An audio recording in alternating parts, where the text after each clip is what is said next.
Selamat datang kembali di diskusi kita. Hari ini kita bakal dalemin nih buku Empowered. Kita mau lihat praktik di perusahaan teknologi keren dan bedanya tim produk yang benar-benar punya power sama yang ya cuma jalanin perintah aja. Tujuannya biar Anda semua paham apa sih inti tim produk yang efektif itu. Dan kenapa ya banyak perusahaan padahal udah pakai agile loh, tapi kok kayaknya belum maksimal gitu potensinya. Mari kita bedah bareng-bareng ya. Penulis buku ini nunjukin banyak perusahaan tuh masih kejebak di pola pikir lama. Jadi teknologi itu dianggapnya sekedar pusat biaya aja, bukan jadi inti bisnisnya.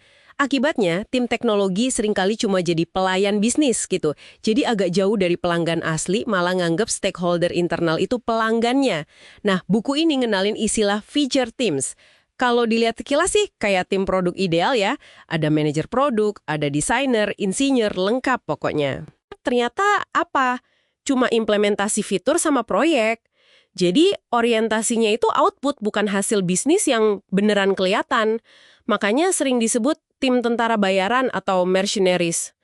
Tapi bukannya fokus ke output itu yang sering diminta manajemen ya. Kayak, cepetan dong selesaikan fitur ABC. Iya benar banget. Dan justru itu jebakannya kan, di buku ini ditekankan banget cara kerja yang kayak gini tuh peluangnya kecil banget buat ngasih dampak bisnis yang berarti. Apalagi kalau ngomongin inovasi sungguhan. Timnya itu nggak diberdayakan, terus juga nggak diminta pertanggungjawaban atas hasil akhirnya.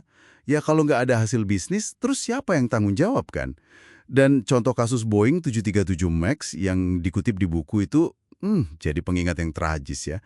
Ketika teknologi cuma dianggap checklist biaya, bukan jadi DNA perusahaan, risikonya itu bukan cuma soal uang, tapi bisa sampai nyawa manusia. Serem ya? Nah, kontrasnya nih, ada yang namanya Empowered Product Teams. Tim produk yang berdaya. Ini yang disebut tim misionaris atau misionaris pinjem istilahnya John Doerr. Mereka ini nggak dikasih daftar fitur buat dibikin, tapi dikasih masalah untuk dipecahkan. Jadi beda ya pendekatannya.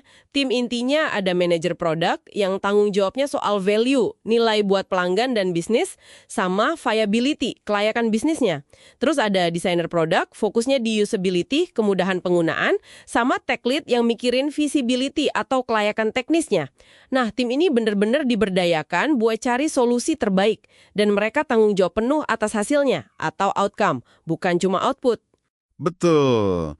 Dan kunci biar tim ini benar-benar berdaya itu bukan cuma sekedar label ya, tapi fondasinya harus kuat. Pemberdayaan ini baru nyata kalau timnya dikasih masalah penting buat dipecahkan. Biasanya bentuknya itu tujuan tim yang jelas. Dan ini mutlak perlu konteks strategis dari pimpinan. Maksudnya, visi produknya apa, strategi produknya gimana, itu harus jelas. Tanpa arah yang jelas, tim kan jadi bingung. Kenapa ya kita ngerjain ini? Ini juga nyambungnya erat banget sama yang namanya product discovery. Jadi ini prosesnya kayak detektif produk gitu loh. Menggali, nguji ide, terus-menerus buat nemuin solusi yang nggak cuma disukai pelanggan, tapi juga benar-benar jalan buat bisnis kita. Kenapa sih ini penting? Karena seringkali pelanggan atau bahkan stakeholder internal itu nggak tahu loh apa yang sebenarnya mungkin secara teknologi atau solusi mana yang paling efektif. Nah, tim yang berdaya ini yang bisa menjembatani celah itu. Oke, Kebi. Artinya apa nih semua nih buat Anda yang dengerin? Ini tuh pergeseran yang fundamental banget. Bukan lagi soal kirim fitur sesuai jadwal aja, tapi lebih ke bener-bener mecahin masalah nyata buat pelanggan dan buat bisnis. Coba deh bayangin aja di lingkungan kerja Anda. Lebih sering dengar pertanyaan, kapan nih fitur X selesai? Atau minggu ini kita berhasil pecahin masalah pelanggan yang mana ya? Beda banget rasanya kan? Ini soal pindah dari sekedar eksekusi jadi inovasi yang basisnya pemahaman mendalam. Jadi, intinya jelas ya, feature teams itu fokusnya di output dan pelaksanaan perintah. Ukurannya ya dari pengiriman fitur. Sementara itu, empowered teams fokusnya di outcome, di hasil, dan pemecahan masalah. Diukurnya dari hasil bisnis yang mereka capai. Dan pemberdayaan yang sejati itu butuh lebih dari sekedar struktur tim doang. Perlu ada kepercayaan dari pimpinan, perlu tim yang kompeten, perlu konteks strategis yang jelas, dan kepemimpinan yang mendukung, bukan malah ngontrol terus. Nah, bener banget. Ini jadi memunculkan pertanyaan penting nih buat Anda renungkan. Di lingkungan kerja Anda sekarang, tim teknologinya lebih condong kemana? Feature teams atau empower teams? Apakah mereka sibuk ngejar roadmap fitur aja, atau fokusnya udah kemecahin masalah paling penting buat pelanggan dan ngasilin dampak yang nyata?